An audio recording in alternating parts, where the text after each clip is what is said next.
उत्तर प्रदेश की राजनीति में शुक्रवार का दिन एक बड़े घटनाक्रम का गवाह बना। समाजवादी पार्टी के वरिष्ठ नेता और पूर्व मंत्री आजम खान के बेटे पूर्व विधायक अब्दुल्ला आजम खान को 2 पासपोर्ट मामले में बड़ी कानूनी राहत मिल गई है।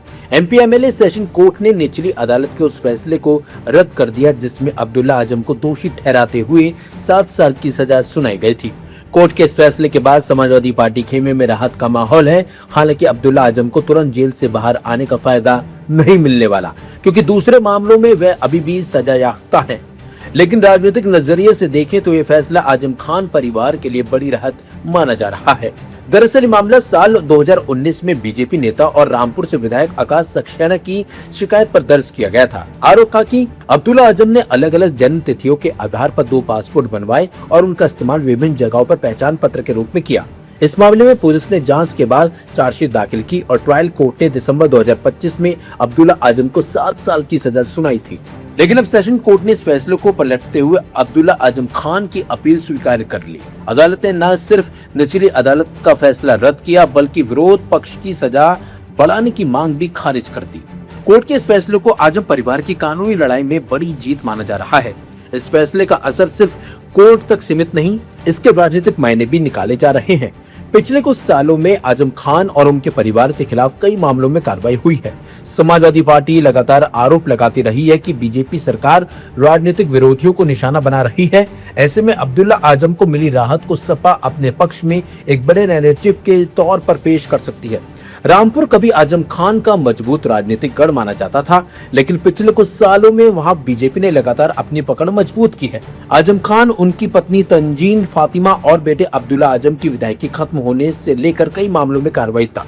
रामपुर की राजनीति पूरी तरह बदल चुकी है। ऐसे में कोर्ट से मिली यह राहत सपा कार्यकर्ताओं के लिए एक मनोबल बढ़ाने वाली खबर भी है। हालांकि राजनीतिक विश्लेषकों का मानना है कि सिर्फ एक मामले में राहत मिलने से आजम परिवार की सभी मुश्किलें खत्म नहीं होंगी। उनके खिलाफ अभी भी कई मामले अदालतों में लंबित हैं, लेकिन ये फैसला समाजवादी पार्टी को ये कहने का मौका जरूर देगा कि जिन मामलों में वह राजनीतिक प्रतिशोध बता रही थी उनमें अदालतों से राहत मिल रही है।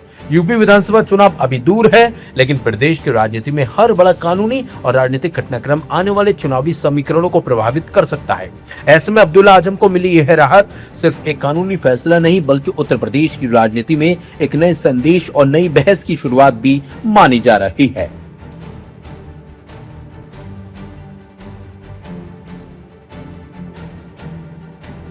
ये मामला 30 जुलाई 2019 को श्री आकाश सक्सेना द्वारा मोहम्मद अब्दुल्ला आजम खान के खिलाफ थाना सिविल लाइंस में दर्ज कराया गया था।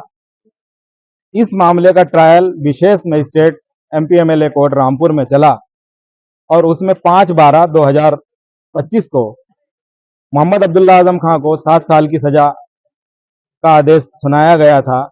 उस निर्णयादेश के खिलाफ मोहम्मद अब्दुल्ला आजम खान की ओर से विशेष न्यायाधीश एमपी एमएलए कोर्ट रामपुर में यह क्रिमिनल अपील फाइल की गई थी।